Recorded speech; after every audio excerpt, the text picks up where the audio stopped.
4.7 재보궐선거. 선거운동이 오늘로 모두 끝납니다. 이제 유권자들의 평가를 받을 시간이 얼마 남지 않았는데요. 지난 13일간의 선거 열전, 직접 여야 지도부에게 들어보겠습니다. 먼저 이낙연 더불어민주당 공동상임선대위원장 만나보겠습니다. 이 위원장의 지원 유세 현장에 취재기자 나가 있습니다. 이준웅 기자. 네, 서울 강동구 강동역에 나와 있습니다. 이곳에선 조금 뒤 이 박영선 더불어민주당 서울시장 후보 지원 유세가 이루어질 예정입니다. 이곳 유세 현장에서 가장 먼저 앞장서서 이 박 후보 지원 유세에 나가고 계신 분입니다. 이낙연 더불어민주당 상임선대위원장 모시고 이번 선거운동 마지막 날 각오와 소회를 들어보도록 하겠습니다. 위원장님 안녕하십니까? 네, 안녕하세요. 네. 오전에는 이제 국회에서 부산을 챙기시고 오후에 이렇게 지원 유세를 나온다고 하셔서 저희가 현장으로 왔습니다. 아무래도 이 선거운동 마지막 날이다 보니까 이제 한 분이라도 더 만나고 이제 한 표라도 더 끌어모으겠다 이런 각오가 남다르실 것 같은데 이곳 유세 현장을 선택하신 선거 전략 어떻게 저희가 보면 되겠습니까? 저는 지난주부터 선거 판세가 박빙의 승부로 변해가고 있다고 감지했고 그래서 선거 마지막까지 투표장에 한 분이라도 더 많이 모시는 것이 승부를 결판지을 것이라고 보기 때문에 투표에 많이 참여하시도록 독려하는 것이 오늘 선거운동의 초점입니다.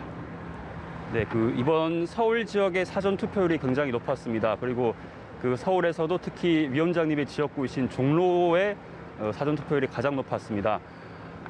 아무래도 투표율이 높으면 진보 진영에 좀 유리하다 이런 분석을 대체로 해왔었는데 국민의힘 쪽에서는 아니다, 정권 심판이 더 강하다 이렇게 또 서로 반대되는 해석을 내놓고 있습니다. 아무래도 위원장님께서 이제 종로 지역의 이제 국회의원이시니까 그 현장의 민심을 가장 잘 아실 텐데 이 종로의 민심, 서울의 민심 어떻게 보십니까? 그동안에 발표된 여론조사보다는 훨씬 더 격차는 이미 좁아져 있고 특히 여론조사 기간 동안에는 저희들의 지지층이 응답을 덜하는 경향이 있었는데 이제 선거가 임박해 오면서 그분들이 의사표현을 하시고 그래서 상당히 근접했다고 보고 있고요. 사전 투표율이 매우 높았던 것은 역시 저희들을 지지하는 분들이 조금이라도 더 많이 투표장에 가셨지 않았는가 저희들은 그렇게 판단하고 있습니다. 네. 박영선 후보께서도 직접 언급하신 이른바 샤이 진보, 그러니까 여태까지 선거를 보면 샤이 보수 이런 말은 많이 했었는데 샤이 진보라는 말은 사실 이번 선거에서 처음 들어보는 것 같습니다. 그만큼 이번만큼은 좀 당당하게 민주당을 지지하겠다 이런 이제 의견 표명을 하기가 좀 어려운 분위기가 아니냐 이런 해석이 많은데 이런 현상에 대해서 어떻게 보십니까? 네, 그동안에 LH공사 사태 이후에 그런 기류가 형성된 것이 사실인데 선거가 임박해 올수록 그런 분들이 의사표시를 하게 되고 그래서 투표장에도 많이 가고 계시지 않는가 또 유세장에도 많이 나오셔서 호응해주고 계신다 이렇게 판단하고 있습니다. 네, 말씀하신 것처럼 이번 선거 LH 사태를 시작으로 해서 부동산으로 시작해서 이제 부동산으로 끝난다 이렇게 좀 느껴지는 선거가 되는 것 같습니다. 위원장님께서는 이게 선거 이전부터도 좀 부동산 정책에 대해서 국민들께 또 사과도 하시고 또 추가적으로 보완을 계속 요청을 해오신 걸로 아는데 이번 선거가 끝나고 나서도 좀 중점적으로 보완이 돼야 될 부분이 있고 또 여태까지 어떤 부분이 좀 가장 미흡했다고 보시는지요? 우선 가장 중요한 것은 부동산 시장을 안정시키는 것입니다. 부동산 가격이 다시 춤을 추게 하는 그런 상황이 오게 하는 것은 좋지가 않습니다. 이번 야당 시장 후보도 내놓는 공약이 정부를 비판하기 위해서 그랬는지 몰라도 자칫 부동산 시장의 불안정을 촉발할 수 있는 공약이 많기 때문에 그것은 대단히 조심스럽게 봐야 한다 이렇게 보고 있고요. 기본적으로는 이 이전의 부동산 정책에 비해서 2월 4일 발표된 이른바 2사 부동산 정책 공급 확대에 중점을 두고 있는데요. 그것의 기조는 유지돼야 하되 생애 최초 주택을 가지려는 분들에 대한 금융 규제의 완화, 좀 더 대출을 쉽게 해드려라 하는 것, 젊은 층이 좀 더 자기 부담을 적게 떠안으면서도 집을 가질 수 있게 도와드리자든가 특히 1인 가구의 증가에 맞춰서 1인 가구용 소형 주택의 공급을 늘린다든가 이런 쪽에 좀 더 비중을 둬야 한다. 좀 더 그런 쪽에 보완이 필요하다 이렇게 생각합니다. 네, 민주당 입장에서 사실 지금의 이제 부동산 민심이 좀 사나운 게 사실이고 그래서 민주당에서는 계속해서 어쨌든 이제 부족한 게 있으면 직접 결자 해지를 하겠다 이런 이제 입장을 계속 밝히시고 계십니다. 그만큼 대신에 이제 상대방 후보를 향해서는 이 투기 광풍을 불러올 수 있는 우려가 큰 후보다 이런 식으로 이제 설명을 하고 계신데 좀 어떤 부동산 공약, 상대방 후보의 부동산 공약 어떤 점이 가장 좀 문제가 있다고 보십니까? 예, 시장이 되자마자 바로 며칠 안에 재개발 규제를 풀겠다, 재건축 규제를 풀겠다, 그 지역과 관계없이 풀겠다고만 하는데 그것이 바로 부동산 시장에 불안정을 가져올 우려가 매우 높습니다. 그리고 특히 저희들이 우려하는 것은 시장 후보 본인이 부동산에 관한 의혹을 받고 있기 때문에 그런 말씀을 하기에 떳떳이 못할 것이다 이렇게 보고 있습니다. 네, 방금 말씀하신 이제 오세훈 후보의 이른바 내곡동 땅 그 셀프 보상 의혹을 이제 민주당에서 집중 공세를 펴고 계신데 뭐 내용도 문제지만 자꾸 이제 오늘 아침께서 말씀하셨듯이 자꾸 말을 바꾸고 뭐 예. 거짓말을 한다 이렇게 얘기를 하고 계십니다. 지금까지의 어떤 의혹, 지금까지 논란만으로 좀 후보 사퇴 이유가 충분하다고 보시는 겁니까? 예, 본인이 사퇴하겠다고 먼저 말했습니다. 저희들이 사퇴하라는 말을 하기도 전에 그 증언이 나온다면 사퇴하겠고 사퇴뿐만 아니라 정계 은퇴를 하겠다고 말을 했어요. 그것도 저희하고의 토론 과정이 아니라 안철수 씨와의 토론 과정에서 그 얘기를 했거든요. 바로 그것 때문에 그런 상황이 됐으니 당신이 말한 거 지켜야 될 것 아니냐라고 저희가 문제 제기를 하는 것입니다. 네, 그 민주당 입장에선 이제 아까 말씀하신 대로 이제 그 공표 직전 여론조사를 보면 특히 이제 2030 세대들의 이 지지율 하락이 좀 뼈 아플 것 같습니다. 이게 박영선 후보께서도 계속해서 이 청년들의 마음을, 청년들의 표심을 잡기 위한 공약들을 계속 내고 계시긴 한데 청년들의 민심 위반 좀 어떻게 보고 계십니까?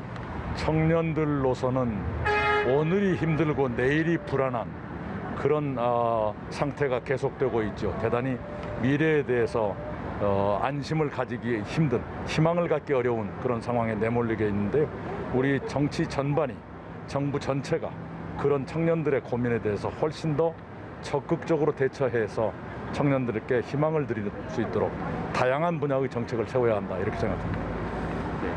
네. 말씀하신 이제 부동산, 청년 이런 부분들이 이제 민심 악화에 좀 이제 민심이 악화된 현실, 민주당 현실이라고 볼 수가 있을 텐데 특히 좀 뼈 아프다고 봐야 할까요? 그 박주민 의원이나 이제 김상조 전 정책시장 같은 경우에 본인들께서 임대차 3법 이제 제안을 하셨지만 뭐 금액 그 이제 인상률이 크지 않다고 해도 이제 제안하신 것보다 더 높은 인상률 그런 논란에 휩싸여서 결국에 이제 사퇴도 하시고 이제 박주민 의원님 같은 경우에 이제 캠프에서 떠나기도 하셨는데 이런 부분들은 좀 어떻게 보고 계십니까? 예, 면목이 없는 일이죠. 그래 김상조 실장은 바로 그날로 경질됐고요. 박주민 의원은 임대차 계획을 다시 해서 올렸던 걸 전부 깎아드리는 일을 했습니다. 그러나 야당은 20% 이상 올려놓고도 지금 그대로 있거든요. 그것은 좀 심판받을 필요가 있다고 생각합니다. 다음 부산 선거 이야기를 좀 해보겠습니다. 이게 위원장님께서 하시는 발언을 보면 이 오세훈 서울시장 후보보다 이제 부산의 국민의힘 박형준 후보에 대한 이제 발언 비판 수위가 좀 더 높다고 느껴집니다. 이 도덕적으로 파탄했다. 도덕적 파탄의 끝이 어딘지 알 수 없다. 이렇게까지 좀 강하게 비판을 하셨는데 특히 어떤 점이 좀 문제라고 보십니까? 예, 우선 그 가족들의 부동산이 너무 많이 있고 또 숨겨놓은 부동산도 어디까지인지 모르겠습니다. 게다가 본인이 공직에 있을 때 사찰에 관여했다든가 또는 국회 식당을 부인의 지인한테 좀 특혜를 주고 넘겨주었다거나 이런 게 있는데 최근에 여성과 관련된 문제에서 미투를 돈 주고 사주했다는 의혹을 받고 있지 않습니까? 이건 있을 수 없는 일이라고 생각하고 입에 옮기기조차 민망한 일입니다. 바로 그것 때문에 저나름의 격분을 해서 도덕적 파탄의 끝이 어디냐라고 제가 말씀을 드렸죠.